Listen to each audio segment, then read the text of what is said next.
gonna,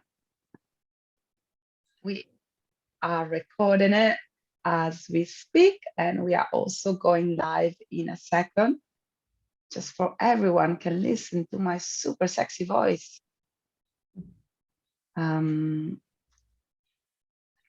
Okay, so going live to the Recover from Hypothalamic Amenorrhea support group that it's nowadays so much more than that, because we're talking much more about eating disorders than missing periods. But here we are. So hello, Jacqueline. Welcome back. So nice to see your lovely, friendly face today on such a rainy day. I know, right? Last time we were speaking, it was a 40-degree day, and today we have torrential rain. So I find it very disconcerting that 2 years ago we were talking about Australia burning, and now we're talking about Australia being flooded. It's extremes. And I'm so glad to be back. Thank you so much for having me back. I always have so much fun talking with you, and I'm so happy to be part of the group and having these conversations, because it is so much more than HA. It's all the conversations that HA lead into, and I'm really excited to talk more about that. Yeah, and that's something that I love about the name of this group, which is why I'm not changing it.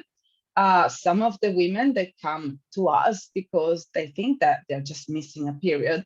And as soon as you start peeling off the layers, you find out there is so much more than that, so much else that you can work on just to make their life that 50%, 25% better. Do you agree with this? Completely, yeah. It's so true from a psychotherapeutic perspective as well. The presenting symptom is never the complete story. There's like the sore spot that will come up, whether it's from a physical health perspective or a mental health perspective, that often is like the loose end of a ball of string that we can start unpacking and exploring, that might lead us down a totally different path, or it might not, but there's almost always more than meets the eye. Absolutely. And today we are covering a topic that is very dear and near to my heart, because I am definitely a recovering perfectionist. I can't really say recover perfectionist, because it's something that I really have to mindfully work on every single day, which is quite bizarre, because I've taken bounds and leaps in so many other aspects of my life. But perfectionism, it's a sneaky trait, and it keeps creeping back in even when you don't even realize that it's present in your life. Have you seen that happening before? Yeah, it's something I'm really keen to speak more about, because I often say that complete recovery is possible from an eating disorder, from HA, from a psychological perspective. We use the term recovered because it's possible for it to be past tense. However, the personality traits that set the scene for an eating disorder are our personality, and we don't usually change core components of our personality, which are contributed to from genetics, from neurobiology, and from culture, as well as our upbringing and our experiences, which might be inclusive of trauma or strong experiences that are recorded into imprinted memory. And so these are the components that we'll take with us into life, which doesn't need to be pathologized, because every personality has strengths and weaknesses and qualities that will shine at some times and at other times create limitations. And that's how I understand perfectionism. I am also a member of the Perfectionist Club, and so welcome to the club.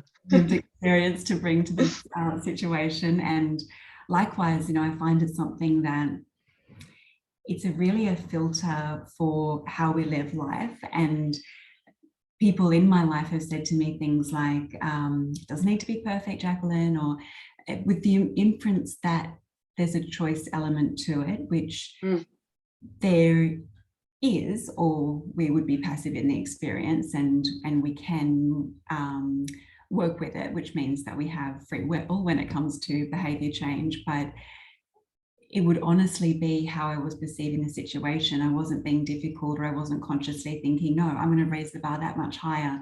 It was just my perception of the reality I was in, or what I thought the expectations were.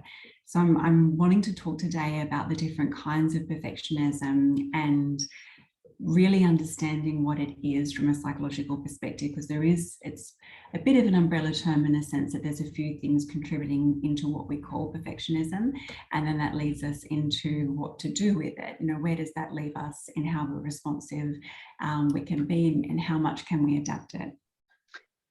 Fantastic. So I think that it's a great point where to start. We just take it back a notch and we start with the term perfectionism, because you mentioned before that it's a personality trait, which it is. It's actually by definition a personality trait, but there is so much more to that. And I've seen that in clinical research, perfectionism goes hand in hand with people suffering from anorexia nervosa, bulimia nervosa.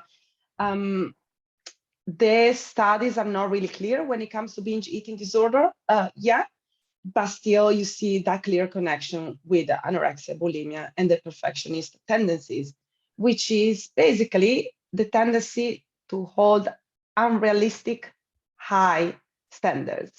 And in clinical practice, I've seen 3 different components to perfectionism. The first one is to hold these standards and also expecting other people to hold them, even if they are completely unrealistic and they will make someone's life absolutely miserable. The second part of it is accepting that we have these standards and still seek them out, even when they have negative consequences on our life. So basically doing the same thing over and over again, even when we realize that it's not working for us. And the third part that I've experienced, and now I'm more than happy to talk about it, of course, now, is also judging ourselves based on our achievements and being the good person, the one that tick off the boxes. And I would like also to underline that perfectionism is seen, obviously, as we know, ticking boxing, making lists of lists, which is something that I used to do. It sounds crazy, but I used to make a list of lists. Definitely not time efficient. But we can see it also on the other side. It's procrastinating, for example, not reaching out, not seeking support because of the fear of failure. So maybe some of the women are here bursting to get rid of all their tendencies and behaviors, and they're looking for a better life, but they still don't, they're afraid of taking the next step and say, hey, Jacqueline, hey, Claudia, I need help, because they're waiting for the perfect moment, which will never occur. Yes. Yeah. So And explained. Yeah. what about you? How would you describe perfectionism? How have you seen it in clinical practice? And yeah, share more with us. Yes. So perfectionism, I would say, is a persistent and pervasive cognitive insistence on standards that are unrealistic and often unattainable. But I would come back to what I was saying just before. If it isn't intentional, it's not, Yeah. it isn't necessarily values-based, which is what I feel is often implied. And it does get glamorized, like that joke about saying what your weakness is at a job interview, that, oh, I'm a perfectionist, I'm a workaholic. So we attribute it to possibly highly performing people. And although there is an association with high performers having these tendencies, we have found that the negative consequences of perfectionism outweigh the benefits that it might bring. So perfectionists do tend to be harder working, work longer hours, have more attention to detail, and more likely to notice a mistake and correct it. But they're also more likely to override their need for sleep, adequate nutrition, socializing, balanced living that also enhances cognitive performance. So we kind of cancel ourselves out with a narrow-minded focus on the thing that we feel matters, the criteria by which we're managing ourselves. a lot of perfectionists got undiagnosed as well, because it's not necessarily the cliche of someone with a perfectly clean home or beautifully dressed and presented all the time.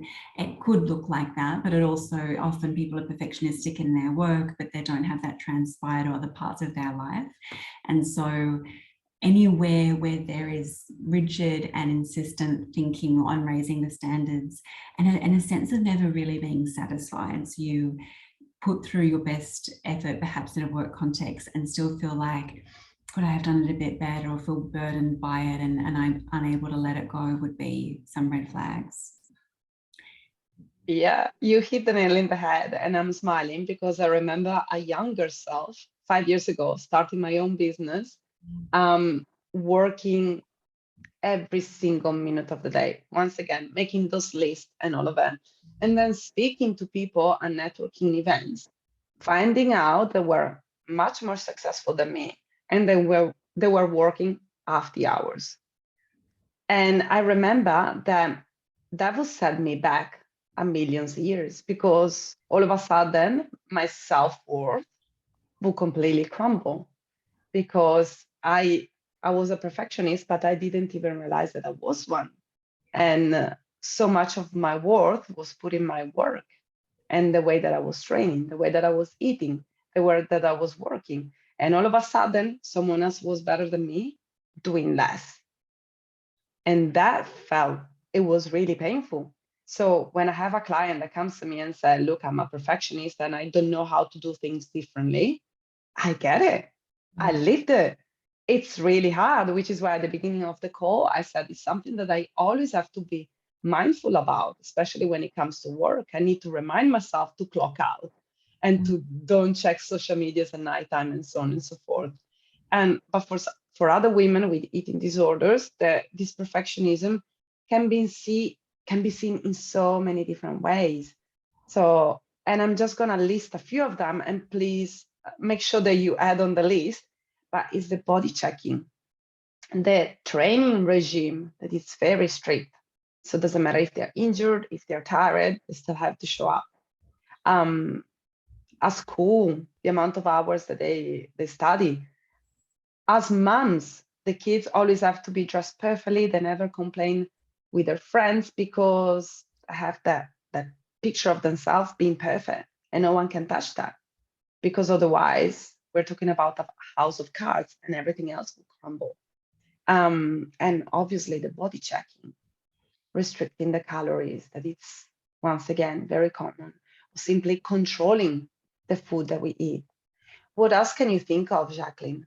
Yes, I think you're really hitting on why it transpires to an eating disorder so easily, that if there are other triggers and other environmental factors at play, it really sets fertile ground for an eating disorder to take root, because there's already that rigidity of thinking and what we'd call rules-based thinking, which a lot of people with eating disorders tend to have. So if someone said somewhere that there's an amount of exercise that's recommended or a way of eating that's suggested, someone without perfectionism often won't develop an eating disorder, because even if they try the diet or they try that way of changed eating, it won't work at some point, or they'll adapt it organically, like intuitively. They'll respond to, actually, I'm still hungry, so I'll just end up eating something else. Yeah. Even if they do have some negative thoughts around that, the person that's more likely to develop a clinical eating disorder will have that extra mile of rigid thinking and pursuit of the rule for itself. So there's that inflexible thinking that comes with it. And the other thing you touched on that is so important in understanding perfectionism is lower self-worth, because we know part of perfectionism is genetic. So we're born with a predisposition to become perfectionistic, but it's more likely to be enhanced if there is also a lower sense of self-worth. And we start to, which is increasingly easy to do in our society and how much time we spend online on social media, we start to develop a sense of the false self, the preferred self, Yeah. that is the perfect self. So if I'm projecting an image that I get certain grades at university and I look a certain way every time you see me and I've maintained a weight, or I believe if I get to a certain weight, my life will become a way that I really want it to be, because I'm compensating for an innate sense of lack in myself, and that fear of being a fraud or the imposter syndrome idea can often be close to that. So the perfectionism tries to overcompensate for, actually, you might find out that I'm not quite as good as you think I am, or I've even maintained these standards so far, but at any moment it could break. That house of cards is a useful phrase amongst that. And really it can bleed into any part of our life, anything that kind of catches our attention. Of course, for men, it can be an eating disorder experience, absolutely. I also notice culturally it might be more common for it to come up around money for men, or for assessment of income or obsessionality. Certainly that could be the case for women as well, but it's the ideas that are more culturally reinforced that are more likely to catch us, where if we're coming from that position of insecurity and life dangles a sparkly carrot to say, if you achieved this, you'd be okay, or you would be admired or validated or responded to, and that's probably going to become the prize in our mind. I'm really happy that you actually touched on that, because the money mindset goes hand in hand with the perfectionist trait. And I've seen that happening quite a lot, especially with the women that are part of this group, that sometimes they say things like, I don't have the money to get better, meaning, which doesn't mean that they don't have the money, but it's mostly translated in, I don't deserve in investing in my own health to get better. And something that I love to tell my clients, or I love to call them the women that works with me, is that there is not such a thing as perfection, but you can be perfectly you. And that's absolutely a fantastic place where to start from, and a mantra that we can incorporate in our daily life, because the consequences of being so inflexible around our thinking are very detrimental in terms of our own health, mental health, of course, but also physical health, relationships, and so on and so forth. So the fun part of this chat is that we are also going to share a couple of tips for women that have recognized themselves having this trait and would like to try something different, would like to see if maybe by challenging themselves on a daily basis, if it's possible, they can actually change their routine and their way of thinking their own thoughts. Am I going anywhere with this, Jacqueline? Have I lost myself? 100%. No, it's spot on, because the first thing I would mention is just understanding that perfectionism is a mechanism to feel safe one way or another, however that's formed for us. It can break the spell of it, because if we don't understand what it is and why it's here, we're more likely to keep subscribing to it and worshipping it as such, that we believe in what perfectionism is telling us. We believe that that outcome will create the feeling that we're trying so desperately to find in ourselves. If we understand that that was always a red herring, that was always a wild goose chase, that even if we met the criteria that perfectionism sets for us, that it wouldn't last very long, that reward feeling or that validating feeling, until it reset the bar. And when we understand that, it can make it alluring.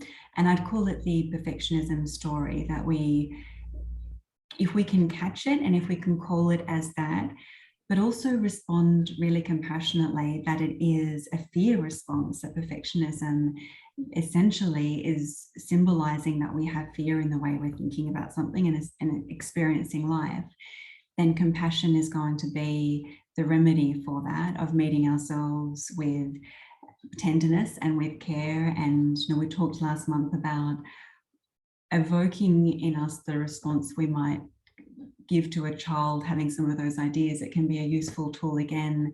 If a little one said to you, I have to come first in this so that you'll love me, that innate response might be, I love you no matter what, it's okay. something like that could be, we could respond to within ourselves if we understand the same fear-based thinking behind it. So break the story of perfectionism, respond with compassion. There's some incredible research. A lot of the women in the group would have heard of Brene Brown. She does an incredible amount of research around shame, and we really understand perfectionism increasingly so as a response to shame, because the more that we are driven to build that external perception of okayness, it's motivated by an internal sense of insecurity. And so the opposite is therefore also true. The more that we can just come back to the root cause of accepting ourselves and loving ourselves as we are, and knowing that very few of us have ever truly done things that are unacceptable in society. The things that we feel mortified about or we feel embarrassed by, most other people usually wouldn't blink an eye at and would accept us if they knew who we were as a greater person. The hard work is usually doing that for ourselves. And so that projected perfectionism, which is one of the three pillars of perfectionism, is socially perceived perfectionism, the feeling that others actually do just have very high standards for us, and it's not us that thinks that, it's the world that's setting those standards, which is so interesting because we all see it differently and have different subjective feedback of what is successful and what is enough as such. The more that we can understand that and come back to the root cause, it will dissolve itself because its requirement isn't there anymore. And finally, I would say to check your values and get more familiar with using your values as a compass over perfectionistic ideals. So if you aim to do something and it did or didn't go particularly well, but you moved towards that from your values, for example, that you were kind in the way that you attempted to have the conversation, even if the conversation particularly go very well, or you tried your best, even if the outcome didn't go particularly well, or it did, but you felt it could go better. That is a more useful and sustainable and fulfilling compass lifelong than trying to attain perfectionist ideas. Mm. And sometimes I look at perfectionism as Mount Everest. So many people want to climb it, but if you start the walk without a backpack, without water, without the right guidance, then what's going to happen? You're not going to get really that far, or you're going to get really burnt out and sick. And sometimes when I look at my week, for example, I have to think, okay, my perfectionist self would like to get to that point, to that Mount Everest. So what can I do to make sure that I can get there? Or is there an alternative? And if I really want to get there, okay, let's make sure that I have help, that I have support, that I can delegate a few of the things that I always take on me, that I have friends that can listen to me, that I have, all the people that are needed to climb that Mount Everest. And other weeks, it's simply okay to say, yeah, this is in the back of my mind, but this week I'm just going to get to camp base number 1. And that's where I'm going to plant my tent, and I'm just going to be okay for today and for the week.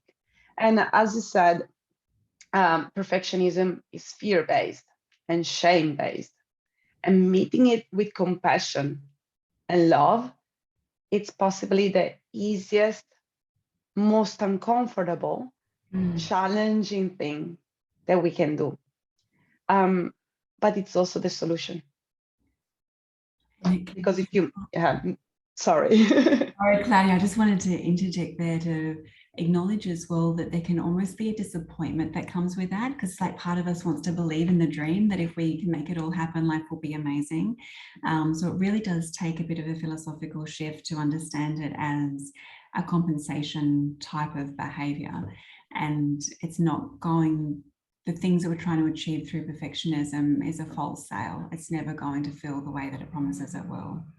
I've started to resent a lot the narrative of we can do it all. Because if someone didn't tell me that I can have it all and I can do it all 20 years ago, it would have saved me so much pain that I cannot even start to share. And yes, you can do it all, you can be it all, if you have a team that is going to help you to get there. And when I talk about a team, I talk about, yes, people at work, but also people in your family, close friends, possibly professionals, and all the other things that you need. But on our own, we cannot do it all because that's going to be very detrimental for our mental health. And also something else that is quite fun that I would like to share. When you are a perfectionist, and for example, you have a meeting at 2 o'clock and you always get there at 5 to 2. I don't know, I'm just thinking about another example. You have a meeting at the end of the month, and by the beginning of the month, the spreadsheet is ready. The PowerPoint presentation is already saved on your keyboard. So you're ready for the meeting. Challenge yourself to do it differently. And sometimes in the beginning, it's gonna go against the current, of course. But if you have an appointment at 2 o'clock, show up at 2:10. And possibly for the very first time, you're not gonna be sitting there and waiting for half an hour for everyone else to show up. People are not gonna judge you. People are not even gonna notice. They're not gonna ask questions. But something beautiful that is gonna happen is that you start to create a new way of behaving, right? So being a perfectionist is also, use it at your own advantage. Try to be perfect, making your life easier.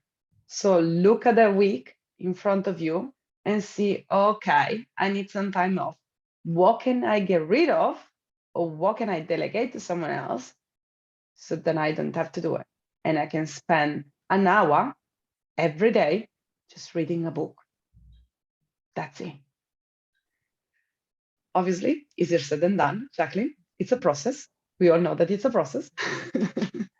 I love that though. And the time one's funny because that was always one for me. I was so literal with time. Like if someone said 2, I'd be there at 2. And if it was 2:01 and I wasn't ready, I would feel stressed. And I did some anecdotal research on it because I was curious as how do other people perceive what running late is, and what is the amount of time that you have. And I found most people will give you a 10-minute leeway. Like if you're due at 2 and you arrive there at 2:06, they consider that to be on time. And it's just a little example of where that very literal rules-based thinking can be so pervasive, because what a waste of time to be half an hour early for everything. So we're there as the clock strikes the o'clock is one of the reasons that perfectionists don't overall perform better, because we're running around worrying about the details that don't always add up. Yeah. And I come from a Mediterranean culture. So sometimes if we had to have dinner at 9 and I would show up at 9, completely starving as well, everyone would look at me as a nuisance because we still have to cook dinner. We say 9, but the reality is 9:45. Come on, Claudia. So it was definitely working against me because I was all worked up because I had to be on time. And then I would spend 45 minutes just sitting by myself, waiting for someone else to do what I had to do, that they thought that I had the time to do. And I would like to say one last thing when it comes to timing. I've noticed that meal timing is a big thing also when it comes to eating disorders and hypothalamic amenorrhea recovery. Sometimes it's really hard for us to be flexible around the timing that we allow ourselves to have food. That's also a perfectionist tendency coming into the daily routine. I'm such a great person. I'm so healthy if I stick to what I've seen in so many magazines. That you have breakfast at 8, and I'm just pulling numbers out of the basket. Having breakfast at 8, having snack at 10, having lunch between 12 and 1, and so on and so forth. It's absolutely okay to be hungry at 8:45 and to have lunch at 10 a.m., especially if you haven't slept well the night before, or simply because you were hungry. Full stop. I think that it feels like that today we can go on and on for hours, Jacqueline, but I know that we have to draw a line at some point. So I think that this is a beautiful moment just to say that It was a pleasure having you back. You're going to be back next month, and I can't wait to see how our conversation is going to go. If for all the people listening here, you want to get in touch with Jacqueline or you want to get in touch with me, just simply drop chat below in the comment section. Just write chat or write perfectionism, whatever you like the most, and we are going to get in touch, and we're going to see if we can actually help you to take the first step so that you can free your beautiful brain for so many useless thoughts.